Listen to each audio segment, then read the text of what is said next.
Hi guys, it's Pete from the Academy team. I'm back at Canon once again for another exciting new launch ahead of Photokina. This time something slightly different. We've got the new EOS M5. So the M5 is Canon's latest introduction into the mirrorless market, positioning itself above their current M10 and M3 models as their most advanced mirrorless to date. There's some really cool features and tech built inside this new camera, so let me take you through some of those. So guys, I thought I'd start by taking you for a quick run around the camera itself. And those of you familiar with the EOS M range, with the M10 and the M3, will have already noticed that the body on the M5 is significantly different to what they've currently got in the market. First off, and for the first time on an M series, we've got a built-in OLED viewfinder, 2.36 million dot viewfinder on the top here. Fantastic addition to the camera with 120 frames per second refresh rate. It really does keep up with a lot of the action that's going on in front of you. Another difference to the current mirrorless offerings from Canon is the rotatable touchscreen on the back here. This now features a full 180 degree flip, so as always ideal for those selfie lovers.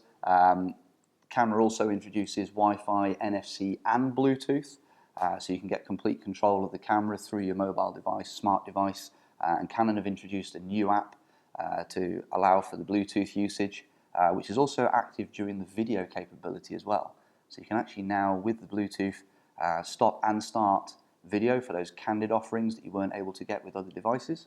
Some of the other features, got a nice hand grip on the side of the camera now, so it's no longer a slick body. So those of you that are using the EF lens range through the EF M mount adapter will feel a lot more comfortable with those larger lens ranges on there. Canon have also introduced a new 15 to 45 IS lens for this particular camera. Lockable lens system, so it retracts away and compacts down to a nice neat size. One of the other features of the being able to adjust the focusing on that screen, you can adjust the focusing across the entire screen even when it's inactive. So you'll notice now you've got the proximity sensor, switch the screen off because it's now switched to the OLED viewfinder. By me moving my finger across here is actually actively moving the focus position. But you can minimize or limit, should I say, the amount of screen that's being used. So if you're a bit like me and you shoot with your left eye and you've got a rather large nose, I tend to knock the focus points with this new system due to the size of my nose, unfortunately. So I can limit the accessible area of the screen to the left-hand side, the right-hand side, the top, the bottom. So I can only adjust the focusing position using that area, but it will still adjust across the entire focus area. One of the cool features about this system is the fact that it's now got the 24 million pixel dual CMOS AF sensor, the same system as used in the 80D and the 5D Mark IV. So it's another version of the same sensor. So again, excessively good high dynamic range, fantastic low light capability. So this has now got a native ISO up to 25,600. But one of the best things for me is the fact that the dual pixel AF on this particular system covers 80% of the image area. So there's no official number of focus points because it's constantly active across that entire 80% area. In theory then, if we broke that down, it's about 18 million focusing points because each pixel becomes a focusing point, which is pretty cool tech. And it really is very sensitive, very quick and very sharp. Another first on the M5 is the introduction of internal 5-axis stabilization. So if you're using non-stabilized lenses, you'll get the full benefit of that. If you're using stabilized lenses, the two systems will communicate, so you still get the most effective stabilization. One of the best things about that for me though is the fact the stabilization system on this camera is now live while you're using the video. So you can shoot handheld video with a lot more confidence.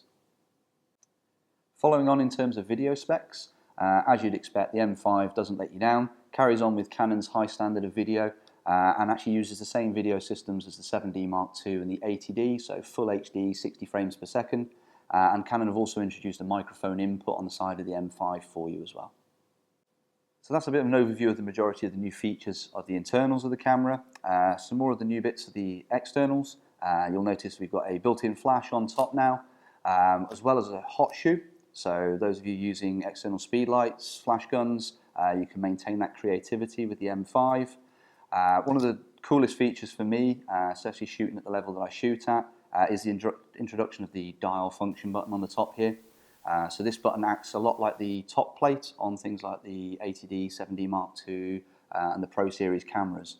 So it allows you to change through ISO, metering, white balance, autofocus, frames per second, literally by touching the button and turning the dial. So they've really increased the customization of this camera and allows you to get far more flexibility and control through the external controls. So with all the new features and tech that's packed into the M5, I've genuinely actually been quite blown away by the mirrorless system. And as a bit of a die-hard DSLR fan, I'm really taken back by this. I can't wait now for when the stock starts to arrive in the run-up to Christmas, get my hands on another one and really put it through its paces, maybe take it to a couple of motorsports tracks and try it out with some of my natural surroundings, as it were. If you'd like to find out more about this product, if you visit jessups.com, I hope you've enjoyed this video. So if you want to subscribe and keep up to date with the latest news, please hit subscribe and hopefully we'll see you again.